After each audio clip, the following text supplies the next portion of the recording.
Hola amigos, ¿cómo están ustedes? Y el tema es...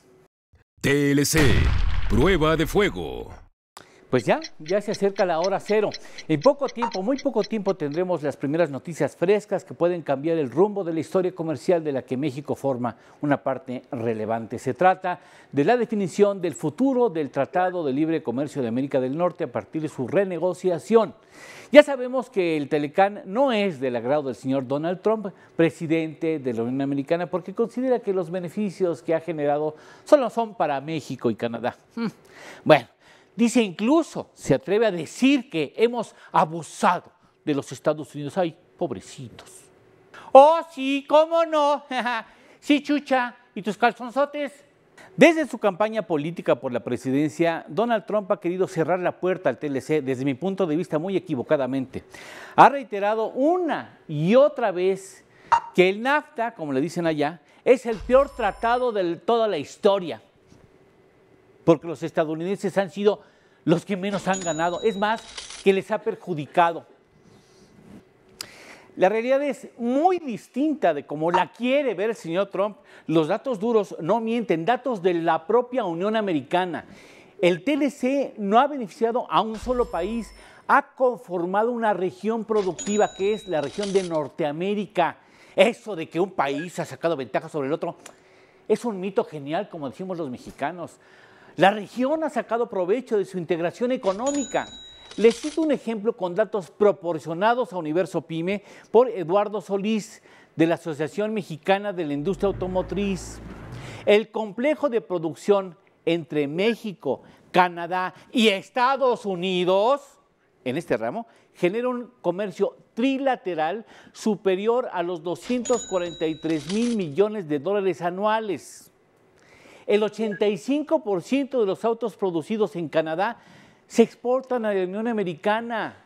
Los autos que se exportan de México a Estados Unidos tienen al menos un 40% de partes vinculadas con un trabajo formal en aquel país. Un auto ensamblado en la Unión Americana tiene por lo menos un 12% de piezas mexicanas. Pero como candidato y después presidente electo y después presidente, Trump ataca precisamente por el lado de la industria automotriz. Amenazó a General Motors, amenazó a Ford, le hizo cancelar al segundo Ford una planta que se construía en San Luis Potosí. No contento, incluso le dio un jalón de orejas a Toyota. Otro sector muy preocupado por lo que pudiera resultar en esta nueva era que se inscribe en torno al TLC es el de los productos del campo que exportan los estadounidenses a sus socios comerciales, destacadamente a México. En enero del 2017, 133 grandes empresas privadas vinculadas con la producción y procesamiento de exportación de alimentos manifestaron la importancia estratégica que tiene para su país el acuerdo comercial. En una carta dirigida directamente al presidente Trump, que quién sabe si la quiera leer, estas empresas le expresaron que el acuerdo con México y Canadá, dicho textualmente, es un negocio redondo para Estados Unidos. ¿Y cómo no? Si le informaron que tienen un superávit comercial por más de 130,000 millones de dólares. Tan solo en el 2015 generaron una derrama en el sector de alimentos por 423,000 millones de dólares. Así podríamos irnos sector por sector. No acabaríamos en estos minutos. México y Canadá firmaron el Tratado de Libre Comercio de América del Norte el 17 de diciembre de 1992, pero entró en vigor el 1 de enero de 1994. A partir de entonces, los tres países han trabajado de manera conjunta para incrementar su competitividad de manera integral. Para el 2016, es decir, 22 años después de su instauración, el comercio trilateral ascendió a 1.4 mil millones de dólares. Creció más del 250% desde que entró en operación, según nos dicen en su sitio oficial la Secretaría de Relaciones Exteriores. Para México no existe una relación comercial más importante que la que tenemos con Estados Unidos. En los últimos 23 años esta relación ha crecido cerca del 10% promedio anual, cosa que no crece la economía mexicana solita, pues. El comercio entre México y Estados Unidos data de muchos años antes del Acuerdo Comercial de Norteamérica, desde 1890 y tantos. Estados Unidos sigue siendo nuestro principal socio comercial. Consultando la página electrónica United States Census Bureau del Departamento de Comercio norteamericano, nos percatamos de que la balanza comercial a principios de los 90 le favorecía al vecino del norte, Estados Unidos.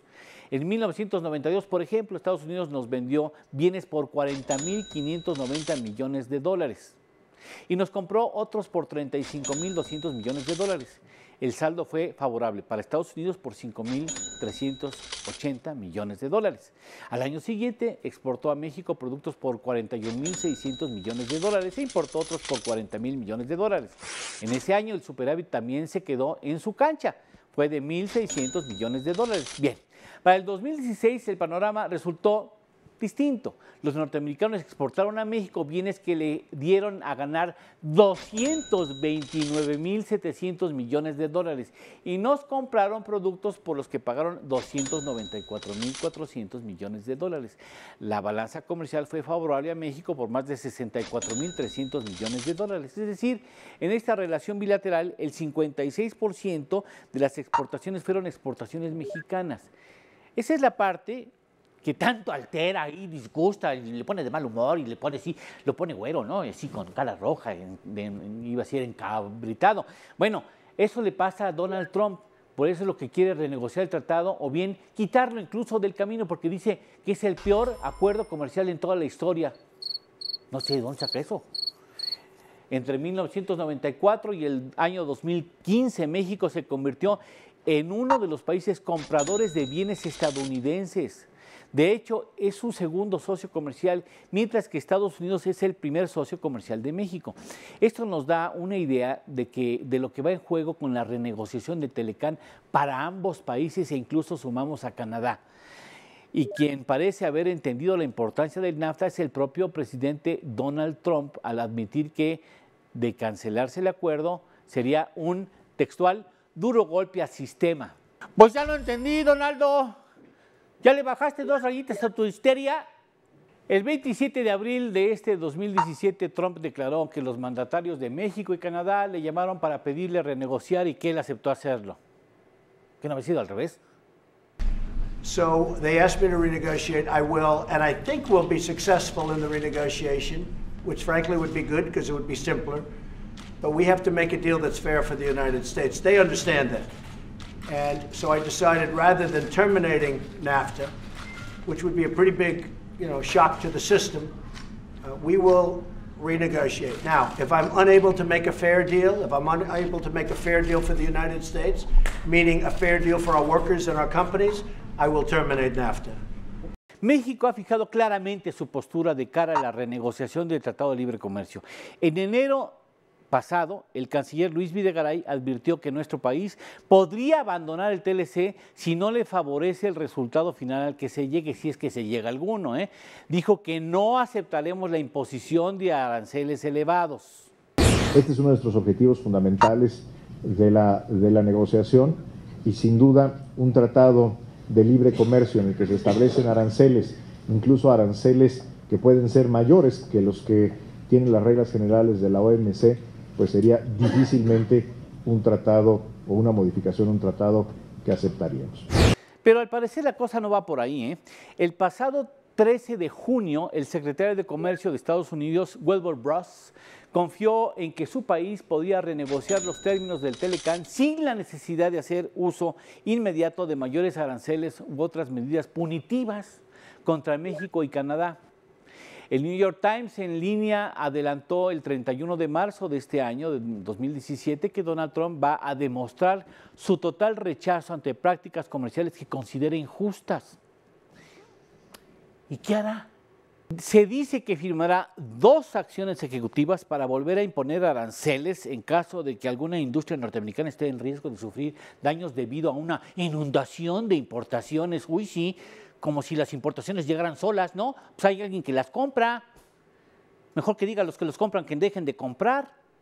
El New York Times se basa en una notificación que la Casa Blanca envió al Congreso para explicar los objetivos de la renegociación. Esta notificación de 8 páginas fue firmada por Stephen Bond, representante interino de Comercio Exterior. Ahora bien, ¿Le parece que le saquemos una radiografía al Telecán para dimensionar su tamaño y su relevancia para más de 400 millones de habitantes que hay en la región? Se trata de un acuerdo que establece reglas sobre intercambio comercial de bienes y servicios entre los tres socios, México, Canadá y Estados Unidos. Según el sitio telecán.com.mx, el comercio entre los países de Telecán creció en los primeros 6 años 128%, lo que significó pasar de 297 mil millones de dólares en 1994 a 676 mil millones en el 2000. Para el 2017, las tres naciones comerciales comercian 2.600 millones de dólares cada día. Se lo voy a volver a decir, Las tres naciones comercian 2.600 millones de dólares cada 24 horas. Juntos producen más de 11 billones de dólares en bienes y servicios.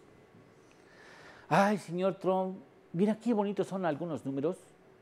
Cifras de la Secretaría de Economía de nuestro país sostienen que el valor de las exportaciones hacia América del Norte se incrementó en más de 500% de 1994 al año 2015.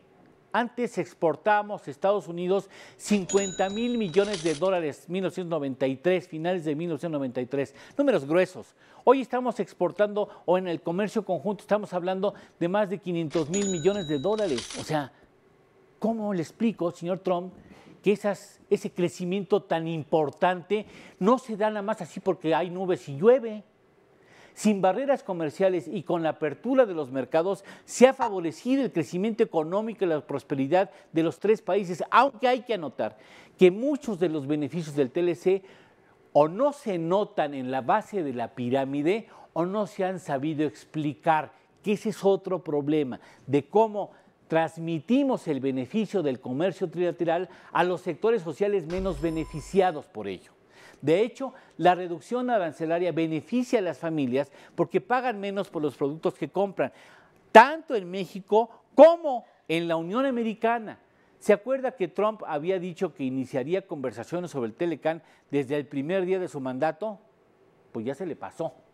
A la mera hora no se pudo, porque se presentaron obstáculos en el camino, al señor Trump, por supuesto. Uno de esos obstáculos era el diferendo por el azúcar entre ambos países, que aparentemente ya se resolvió. A principios de julio de este año, los representantes de la Secretaría de Economía, de la Industria Azucarera de México y del Departamento de Comercio de Estados Unidos firmaron el acuerdo que pone fin al conflicto. México aceptó reducir las exportaciones de azúcar refinada a cambio de que Estados Unidos suspendiera una investigación por competencia desleal en el comercio del endulzante. Claro, no se da cuenta Estados Unidos que nos inundan de sustitutos de azúcar que también pudiéramos nosotros impugnar como un comercio desleal, que ese es otro punto. Antes del acuerdo, 53% del azúcar mexicana era enviado al mercado estadounidense y era refinada, lo cual provocó quejas del empresario de aquel país, que en realidad son dos empresas las que son fuertes en la refinación de azúcar de Estados Unidos, no son más. Ahora la nueva cuota es de 30% del total de las exportaciones. Pues que no éramos socios, maestro, o sea, prefieres traerlas de Brasil. Pero el fin del problema no es tan dulce como pudiera parecer. El asunto confirma la sospecha de que Estados Unidos va por todas las canicas, como acostumbran los imperios, ¿no? Y si no gano, agandallo. Me hace recordar a ese niño que siempre existe en un salón de clases y que aprovecha su talla para andar bulleando y sacando de patadas a sus compañeros más débiles. Es una demostración de que en la renegociación va a tratar de doblegarnos. Claro, si nos dejamos, Con este panorama, México, Estados Unidos y Canadá llegan a la revisión del acuerdo comercial, que sí necesita una chaineadita, nadie lo puede negar. El propósito es que se tenga un tratado favorable para las tres partes, para la región, pero parece ser que no lo ve así Estados Unidos. Bueno, parece ser que no lo ve así el señor Donald Trump. En su toma de protesta, el presidente de la Unión Americana dejó muy claro que Estados Unidos is going to be first. From this day forward, a new vision will govern our land. From this day forward, it's going to be only America first. America first. Se dice, y con mucha razón, históricamente comprobado, que Estados Unidos no tiene amigos, tiene intereses. Después de 23 años de operación del TLC en México, se está jugando el futuro comercial con sus socios norteamericanos por la imposición de una persona que no le entiende. Es más, que no le entiende, que no le entiende. Bueno, ¿y qué hay con el otro socio, con Canadá? A diferencia de lo que ocurre con Estados Unidos, la balanza comercial con Canadá ha sido negativa para México y no andamos de chillones. En 12 ocasiones, entre el 1994 y el 2015. Pero Canadá parece estar más interesado en el comercio bilateral con su vecino del sur que con México. Eso dijo apenas el 16 de julio pasado el primer ministro canadiense Justin Trudeau. Canada is the U.S.'s biggest, best customer by far. We're a bigger customer than China by roughly $152 billion.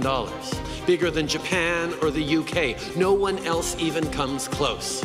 In fact, Canada buys more from the US than China, Japan, and the UK combined. Trudeau hizo un llamado al gobierno norteamericano para renegociar el TLCAN y dejar atrás el populismo proteccionista.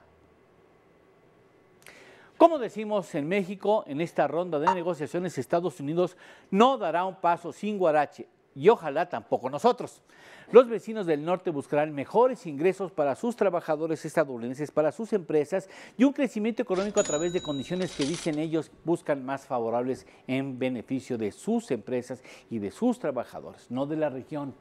El 17 de julio mostraron las fauces al decir que llevarán una dura estrategia para impedir una manipulación cambiaria de parte de sus socios. O sea, ¿perdón?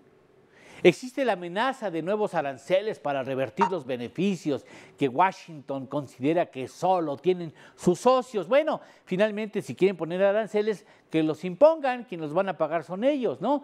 También saldrán a revertir el déficit comercial de Estados Unidos, mejorando el acceso de los bienes fabricados en su territorio y que exporta a los mercados de Estados Unidos, de Canadá y de México. ¡Qué barbaridad! Así que, de veras, no le entiende que no le entiende. Pues, amigos, hasta darse uno de suda, ese asunto de la renegociación va a estar, bueno. El asunto es que el TLC ha convertido el norte de América en una zona altamente productiva en varias ramas industriales, poderosas a nivel global, que los tres mandatarios tienen en sus manos el futuro comercial, no solamente de sus naciones, sino también de sus economías, de sus empresas y de los trabajadores que están laborando en esas empresas. Ojalá entiendan que hay un beneficio evidente para la región en su conjunto, que no se trata de ver quién somete al otro y se enriquece a las costillas de los socios, sino de seguir trabajando juntos, que los tres socios no podrán ser más grandes solos, más que manteniendo su acuerdo comercial. ¿Quieren distribuir mejor el comercio? Pues hagan crecer el pastel. Nos vemos a la próxima.